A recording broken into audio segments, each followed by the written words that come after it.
Morning. Morning, everyone.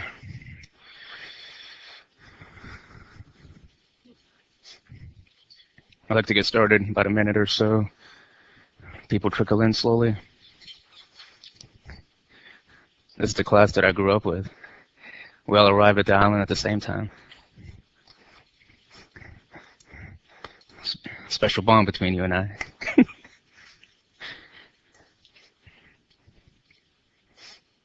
I just want to go over a few of the guidelines and a few of the things that I expect so that you can get the most out of this class. There are a lot of pages in your handout. A lot of it is for reference purposes. A lot of it is pictures. It's actually by your request that we even have the handouts in the first place, but I prefer that you go over your G drive so that you take a look at the pictures in color, especially for pathology. I made a few revisions. I will post them to the G drive after class. There are a few points that I'd like to drive home. As far as your exam is concerned, everything that you need to know is in your handouts. Everything that I expect you to know will be mentioned in this lecture.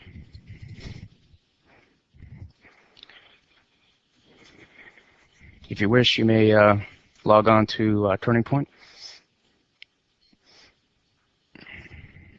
And once again, I would like to enforce here in class and out there in media site to please refer to your G drive after class, especially, well, by this afternoon. I will have everything posted. All right, so welcome to Nutritional Pathology. My name is Dr. Raj. As I said, I've seen these faces quite a bit. We came here to the island at the same time, and I can't believe it's third semester for you. It's almost time for you to leave. I feel like I just got here. This entire course is extremely quick. It's fast-paced. All the information that you learn is tested on your boards for the most part. It's important that you take the information that you've been given and integrate it. And that's basically the essence of today's lecture. Okay. It is nutritional pathology. We'll go through all of the, we'll go through the spectrum in which you have extreme starvation and as to what that will cause. And we'll go through the deficiencies, the water soluble, the fat soluble, and where each of the nutrients will fit into play as far as biochemistry. You guys just came off of biochem last semester, so it'd be kind of nice to review. So we'll do that. We'll go through a few questions. I'll see you again on Monday with Dr. Martinez. I know it's not on your schedule, but he and I discussed it, and I have about 20 minutes or so. So we'll go through a few questions so that you have an idea as to what you can expect from me. Okay. So with that said, any questions? Let's get started. All right. GRAPE objectives, number 38, nutritional path.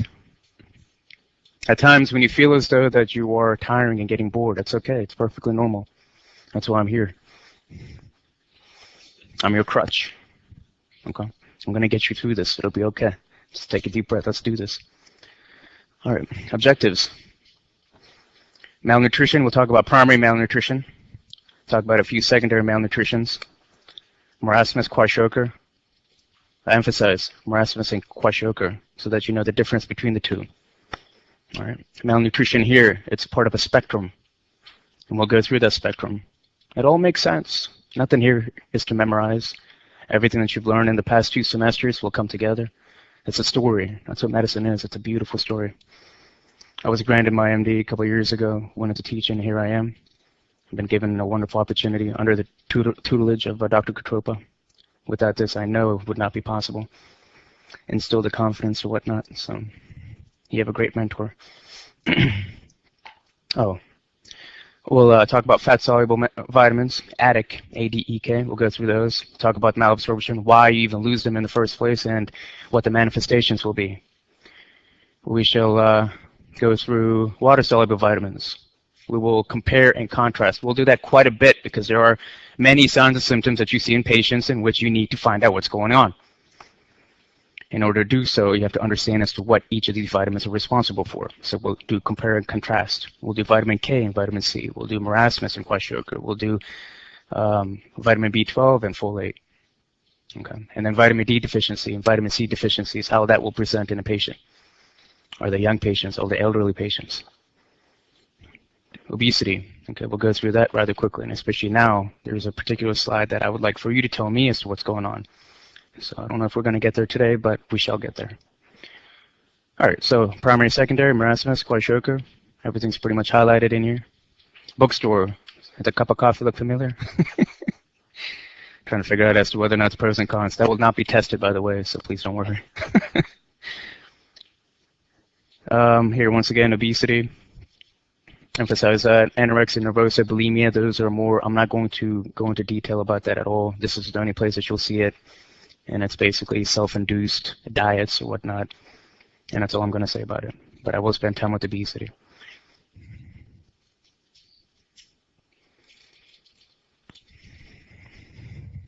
All right, definition of malnutrition, primary. Cellular imbalance between supply of nutrients and energy and the body's demand for them to ensure normal growth, maintenance, and specific tissue functions.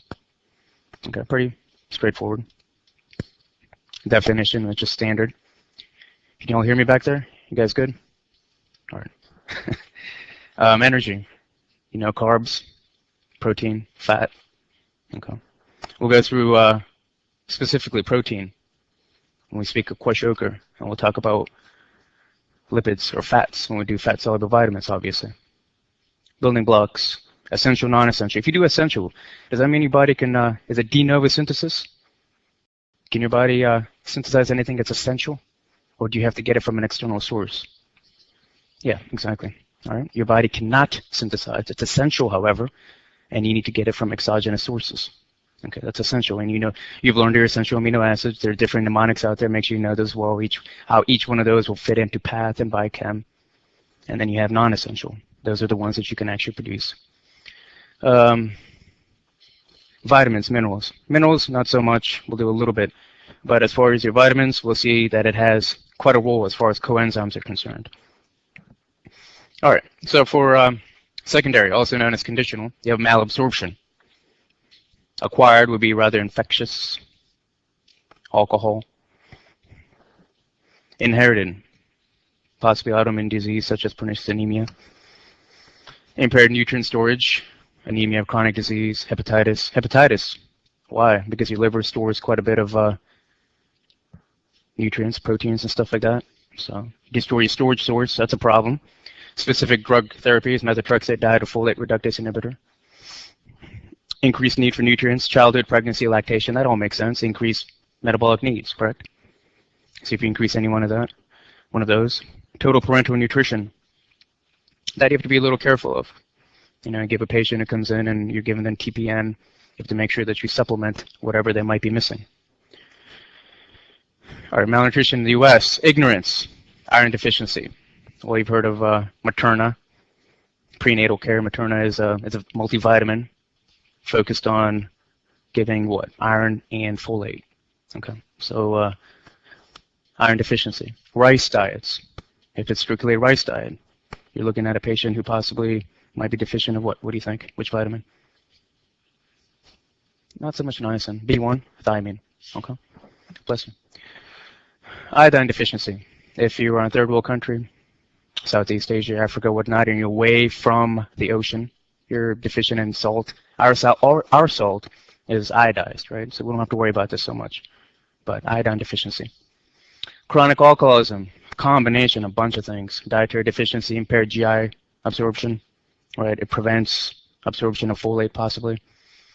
Abnormal nutrient storage and utilization, increased metabolic needs.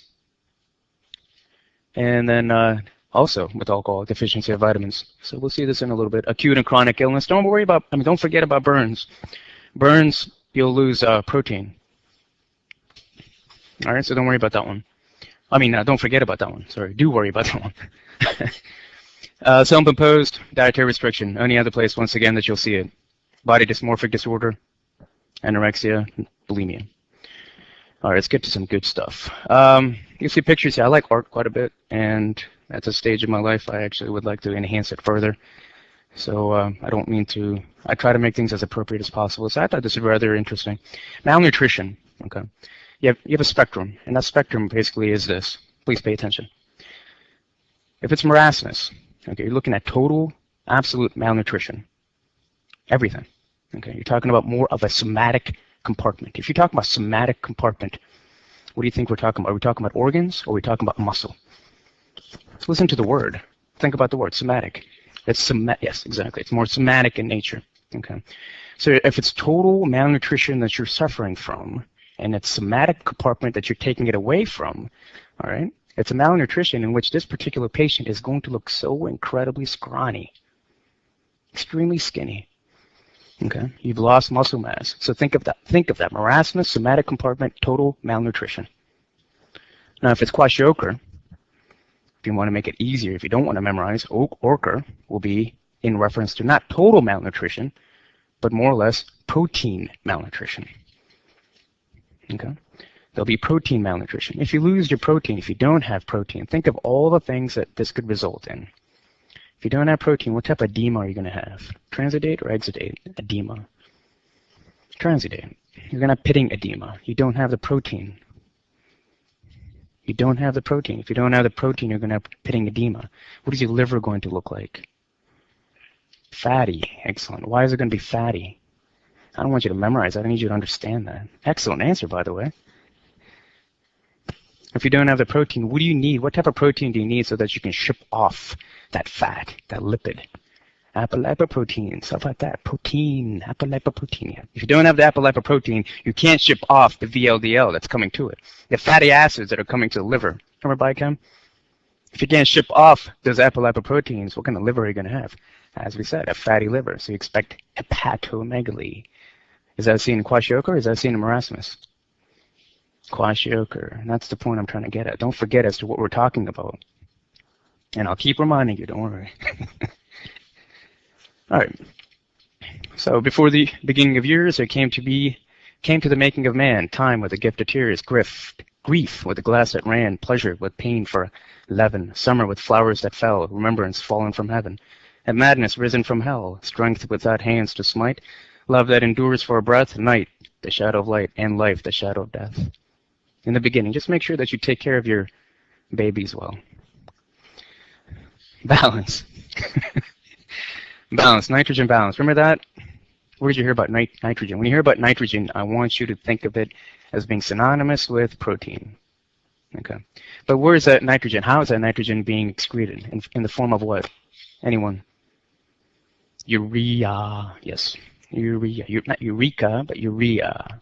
Right. In the form of urea. So remember the urea cycle?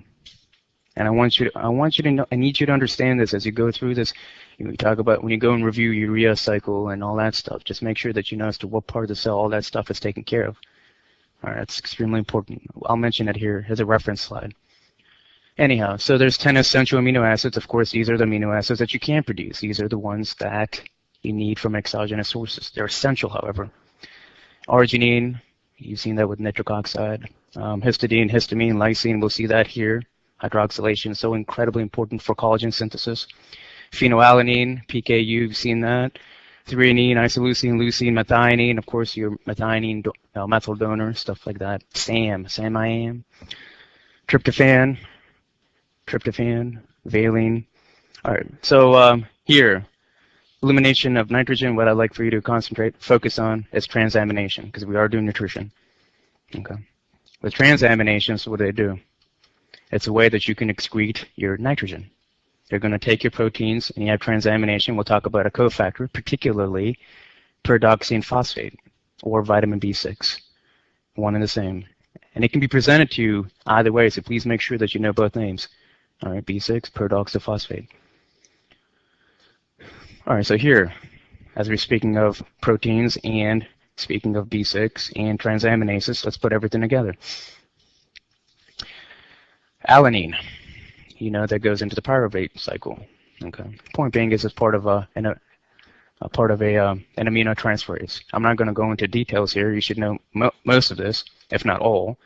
And then there on your right is the urea cycle. That's what I was referring to earlier. And then you have ammonia, nitrogen. Remember, nitrogen is part of that ammonia. Go into the kidneys. You have to know. You have to make sure, not for me so much, but for yourself and the boards. Okay. You have to know as to what part of the urea cycle is in the mitochondria, what part of it is in the cytosol. You should also know that for glycolysis, TCA cycle, and stuff like that.